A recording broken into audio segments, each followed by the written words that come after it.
नाशिक महापालिकेत शहरात पडलेल्या खड्ड्यांवरून, अपघातांवरून आणि प्रशासनाच्या निष्काळजीपणावरून अजित पवार गट आणि उद्धव ठाकरेंची शिवसेना एकत्र येऊन आंदोलन करतात।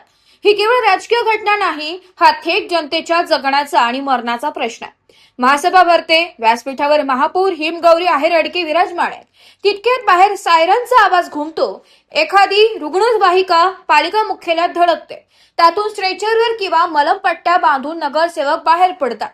डोक्याला हातापायाला बँडेज, हातात फलक। नाशिक दत्तक घेतलं, पण अजून किती बळी घेणार?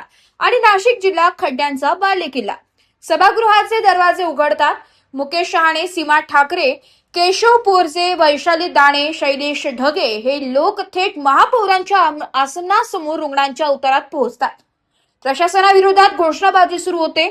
खड्डे बुजवा, नाहीतर खुर्च्या खाली करा, या आवाजाने हॉल दुमदुम जातो। पण खरी आग लागते जेव्हा महापौरांच्या मुखातून शब्द बाहेर पडतात, हे काय नाटक आहे? नौटंकी बंद करा। त्या क्षणी सभागृहाचा पारा चढतो। नौटंकी? मुकेश शहाणे कळवतात, रस्त्यावर दररोज निष्पाप नागरिक खड्ड्यांमुळे मरण पावत आहे, कोणाचे हात पाय तुटत आहे, आणि तुम्हाला जनतेच्या रक्ताची, वेदनेची नौटंकी वाटते? हा नाशिककरांचा अपमान आहे। सत्ताधारी भाजपचे नगरसेवक, स्थायी समिती सभापती मच्छिंद्र सानप, छाया देवांग आक्रमक होऊन व्यासपीठावर चढतात। अजित पवार गट आणि उद्धव सेना एकाच बाजूला उभे राहून महापालिकेचा कारभार वेशीवर टांगतात। भाजपचे सदस्य प्रत्युत्तर देतात। सुमारे 15 ते 20 मिनिटे सभागृहात प्रचंड गदारोळ, आरोप प्रत्यारोप आणि धक्काबुक्की सारखी परिस्थिती निर्माण होते।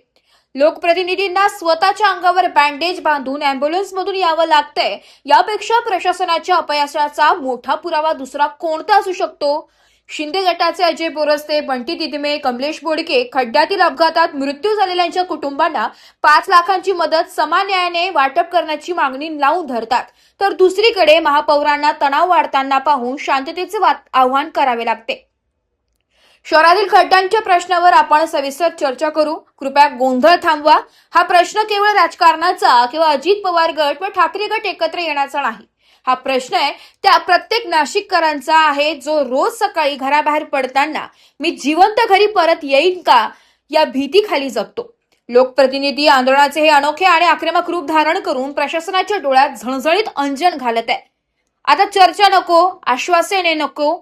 नाशिकच्या रस्त्यांवरचे खड्डे कधी बुजणार आणि निष्पापांचे बळी कधी थांबणार, याचे थेट उत्तर प्रशासनाला आणि सत्ताधाऱ्यांना द्यावेच लागेल। बाप वाढलेला आहे, असं ह्या कठोर प्रशासनाने असे किती मुख्यमंत्री पडले। आज ह्या प्रशासनाला, ह्या महापौरांना आज जाग आली आहे। ही खड्ड्याची महासभा, विशेष महासभा आम्ही वारंवार यांना लावायला सांगत होतो, परंतु यांनी लावली नाही। परंतु आज देवानी त्यांना बुद्धी दिली आणि या आंदोलनाच्या स्वरूपात पुढचे बळी वाचले गेले पाहिजे, हे म्हणून आमचं आज हे आंदोलन आम्ही कुठले करत आहोत। ब्युरो रिपोर्ट SG मनियार, समाचार टुडे, नाशिक।